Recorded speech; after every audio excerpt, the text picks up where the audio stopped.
Hello বন্ধুরা, আপনারা নিশ্চয়ই এমআরআই স্ক্যান সম্পর্কে কিছুটা হলেও জানেন। হ্যাঁ, এমআরআই এর মাধ্যমে পুরো বডি মেশিনের মধ্যে প্রবেশ করিয়ে চেক আপ করানো হয়, কিন্তু তারপরেও অনেকের মনে কিছু প্রশ্ন থেকেই যায়। এমআরআই স্ক্যানে রোগীর সাথে কি করা হয়, এটা কিভাবে করা হয়, আর এটা করতে হলে আগে থেকে কি কি বিষয় জেনে রাখা উচিত, আর এমআরআই স্ক্যান করার খরচই বা কেমন হয়, এমআরআই স্ক্যানের ফলে কি রোগীর প্রাণ যেতে পারে? অনেকের মনেই এসব প্রশ্নের উদয় হয়। তবে চিন্তার কিছুই নেই, বিবর্তনের আজকের এপিসোডে এই সকল প্রশ্নের উত্তর খুঁজে পাবেন।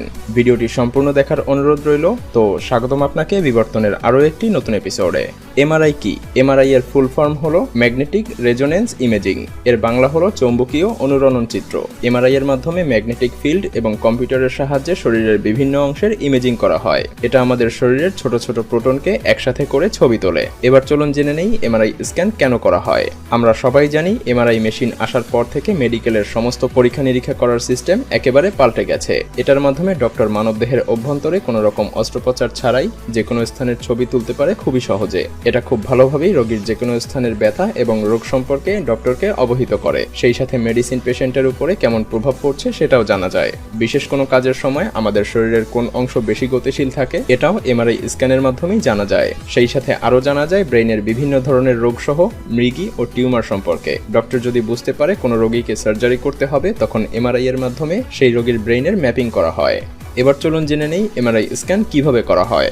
যখন কোনো রোগীর এমআরআই করার প্রয়োজন হয়, তখন রোগীর শরীর থেকে অপ্রয়োজনীয় কাপড় খুলে হসপিটালে থাকা এক বিশেষ প্রকারের কাপড় শরীরের উপরে দিয়ে দেওয়া হয়। সেই সাথে রোগীর গায়ে যদি কোনো রকম মেটালের তৈরি গহনা অথবা ঘড়ি বা চেইন থাকে, তাহলে সেগুলোকেও খুলে ফেলা হয়। আসলে মেটালের তৈরি সমস্ত কিছু খুলে রাখার কারণ হলো এমআরআই মেশিনের মধ্যে ম্যাগনেটিক ফিল্ড যে কোনো মেটালের তৈরি জিনিসকে আকর্ষণ করে, তাই ঘড়ি বা বিভিন্ন ধরনের গহনা খুলে ফেলা হয়। তারপর রোগীকে এমআরআই টেবিলের উপরে শুইয়ে দেওয়া হয়। এরপর রোগীকে টেবিলের উপরে সেট করে মেশিনের অভ্যন্তরে প্রবেশ করানো হয়। আর ঠিক এই অবস্থাতেই এমআরআই এর মাধ্যমে ম্যাগনেটিক ফিল্ড এবং কম্পিউটার দিয়ে রোগীর যে কোনো স্থানের ছবি স্ক্যান করা যায়। আর এই স্ক্যান করা ছবি দেখেই ডক্টর খুবই সহজেই বুঝতে পারে যে রোগী কোন রোগে আক্রান্ত।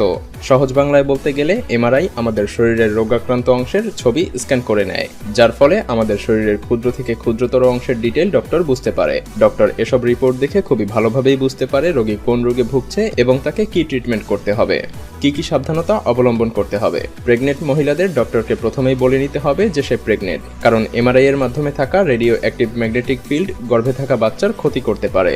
তাছাড়া সমস্ত শরীরে এমআরআই করার প্রয়োজন হয় না। ঠিক যে জায়গায় রোগী ব্যথা অনুভব করছে বা যেখানে কোনো রকম সমস্যা হয়েছে, শুধুমাত্র সেখানকার এমআরআই করলেই যথেষ্ট। জানলে অবাক হবেন যে কেউই নিজে থেকেই একা একা নিজের কোনো অঙ্গের এমআরআই করতে পারে। যেমন ব্রেন, শরীরের যে কোনো অংশে ভাঙা হাড় সহ সমস্ত কিছুই রোগী নিজে থেকেই নিজের এমআরআই